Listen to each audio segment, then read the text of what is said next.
அலைக்கும் வரஹ்மத்துல்லாஹி வபரகாத்துஹு. உங்கள் அனைவரின் மீதும் ஏக இறைவனின் சாந்தியும் சமாதானமும் உண்டாகட்டுமாக. சிந்தனைக்கு சில மணித்துளிகள். ஒரு பெரிய கல்யாண மண்டபம், நிறைய விருந்தினர்கள் கல்யாணத்துக்கு வந்திருக்கிறார்கள். பரஸ்பர உறவுகள் எல்லாம் அறிமுகப்படுத்தப்படுகிறது. இவர் எனக்கு அண்ணன், இவர் எனக்கு மச்சனை, இவர் என்னுடைய மாமா பையன் அப்படின்னு ஆண்கள் பகுதிகளிலும் பெண்கள் பகுதிகளிலும் பரஸ்பர அறிமுகங்கள் புதிய உறவு நுழைகின்ற பொழுது நடக்கும். நீங்கள் நாம் பார்த்திருப்பீர்கள், அனுபவித்திருப்பீர்கள். ஒரு கல்யாணம் வீடு களை கட்டி இருக்கிறது. எல்லோரும் அறிமுகப்படுத்தப்படுகிறார்கள் வரிசையாக.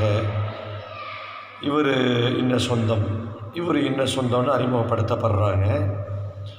இதில் ஒரு வேதனையான விஷயம் என்னென்னா, இந்த சம்பந்தப்பட்டர் யார் வீட்டு கல்யாணமோ அவருடைய சம்பந்தப்பட்ட நெருங்கிய உறவினர் பக்கத்தில் இருக்கிறார். மற்றவர்கள் யாரையெல்லாம் இவர் அறிமுகப்படுத்துகிறாரோ அவர்களெல்லாம் கொஞ்சம் தூரத்து சொந்தம்.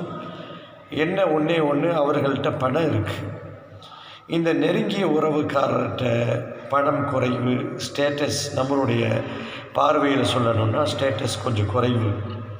இந்த மனிதர் என்ன செய்கிறார், எல்லோரும் முன்னிலையிலையும் மற்றவர்களை அறிமுகப்படுத்தி வைக்கின்ற அவர் தொழுகையாளி, நோன்பு வைக்கக்கூடியவர், ஹஜ்ஜு செய்யக்கூடியவர். பக்கத்தில் இருக்கக்கூடிய சொந்த தம்பின்னு கூட எடுத்துக்கலாம், அல்ல அண்ணன் எடுத்துக்கலாம்.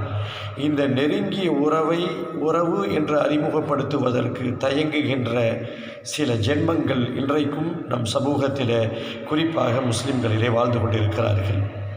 அவர்களுக்கெல்லாம் பணம் தான் பிரதானம். இன்னும் சில அற்பமானவர்கள் இருக்கிறார்கள். அவருக்கும் சம்பந்தமே இருக்காது, ரொம்ப தூரத்து உறவுக்காரராக இருப்பாங்க.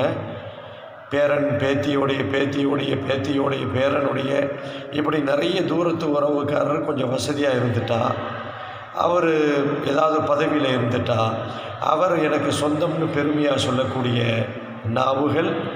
ரொம்ப நெருங்கிய உறவு கொஞ்சம் ஸ்டேட்டஸ் குறைஞ்சி போச்சுன்னா சொந்தம் என்று காட்டிக்கொள்வதிலே வெட்கப்படுகின்ற சில இஸ்லாமிய போலியான உறவுகள் இருக்கிறார்கள் என்பதை இந்த நேரத்தில் வேதனையோடு பகிர்ந்து கொள்வோம்.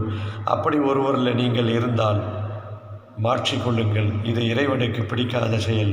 புரிந்து கொள்வோம். இறைவன் அருள் புரிவானாக.